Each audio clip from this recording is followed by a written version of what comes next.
అయితే ఇప్పుడు తెలంగాణ ప్రభుత్వం మొత్తం సినిమా ఇండస్ట్రీకి ఫుల్ వ్యతిరేకంగా ఉంది ప్రెజెంట్. ఇప్పుడు జనం ఏమనుకుంటున్నారంటే పవన్ కళ్యాణ్ కూడా ఎలాగో ఏపీలో ఉన్నారు ఇప్పుడు. సో, ఇంకా ఈ సినిమా ఇండస్ట్రీ ఏపీకి తరలిపోతుంది అని గట్టిగా అంత కామెంట్స్ ఈజీగా వస్తున్నాయి. తరలిపోదమ్మా. హ్మ్. అంత ఈజీగా ఈ ఈ వైఖరి కనుక ఈ ప్రభుత్వం ఇదే వైఖరి అవలంబిస్తే, హ్మ్. ఇదే వైఖరి కొనసాగిస్తే, సినిమా వాళ్ళని తోలనాడటం, సినిమా వాళ్ళని చులకన చేసి మాట్లాడటం, సినిమా వాళ్ళని వీళ్ళేం తోపులా, వీళ్ళేమన్నా తురుంఖాన్‌లా హ్మ్. ఆ! అనటము, తెలుగు హీరోయిన్ పట్టుకొని మామగారు ఎవరి దగ్గర పడుకోమన్నాడు, పడుకోలేదు.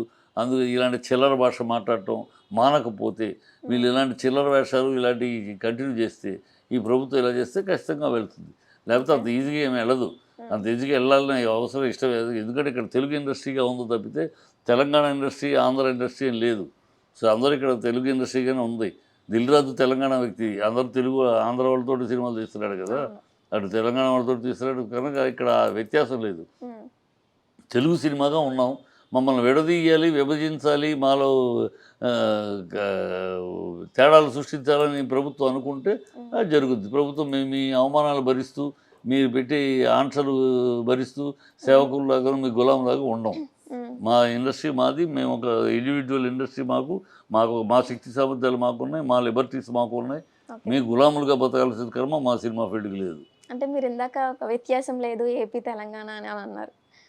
అంటే జనాలేమనుకుంటున్నారంటే ఇప్పుడు ఈ సిట్యుయేషన్ జరిగింది కాబట్టి మేబీ ఇలా ఏపీకి తరలి వచ్చేయొచ్చు అనే అనుకున్నారు. అదే కానీ ఇప్పుడు సిట్యుయేషన్ వచ్చింది కాబట్టే మీరు అలా వస్తారా? ఇన్ని రోజులు ఆలోచించలేదు. ఇప్పుడు బిగ్ బాస్ షో ఇవన్నీ చూసుకుంటే ఇవన్నీ అన్నీ ఆలోచించలే. తెలంగాణలోనే. ఇన్ని రోజులు ఆలోచించలే. ఆ హ్మ్. ఆలోచన ఇంతవరకు మాకు రాలా. ఓకే. ఇవాళ వీళ్ళు విడదీసి మాట్లాడటంలో హ్మ్. నిన్న కూడా కోమటిరెడ్డి వెంకటరెడ్డి తెలంగాణ సాంప్రదాయాలకే మేము పనిమంతులు ఇస్తాము. ఇలా విడదీసి మాట్లాడటంలోనే ఆలోచన వస్తది. ఓకే. విడదీసి తెలుగు సినిమా మన తెలుగు సాంప్రదాయాన్ని అనంటే అది వేరు. హ్మ్. తెలంగాణ సాంప్రదాయాన్ని ఎవరైతే చూపిస్తారో ఎవరైతే ఎలివేట్ చేస్తారో వాళ్ళకి పర్మిషన్‌లు ఇస్తాం అనటంలో మీరు సెపరేషన్ చూపిస్తున్నారు. So, okay. ఇక మేము రేపు పొద్దున్నే తెలంగాణలోనే తెలంగాణ దాంట్లో సినిమాలు తీయాలి. తెలంగాణ యాసలో తీయాలా, తెలంగాణ భాషలో తీయాలా, అటు తీస్తాం, ఇటు తీస్తాం. హ్మ్. దాన్ని మీరు అది కాదు ఇది మీరు కండిషన్ పెట్టి రాజకీయాల సినిమాలో ఉండకూడదు. మిమ్మల్ని పొగిడే భజన సినిమాలు తీయమంటే ఎట్టా? సో, ఈ హ్మ్. ఈ పద్ధతులు ఈ ధోరణి కంటిన్యూ అయితే ఖచ్చితంగా ఇవాళ కాకపోతే రేపు వెళ్ళిపోవచ్చు. దరిద్రం వెళ్ళిపోదాం అనిపిస్తదమ్మా.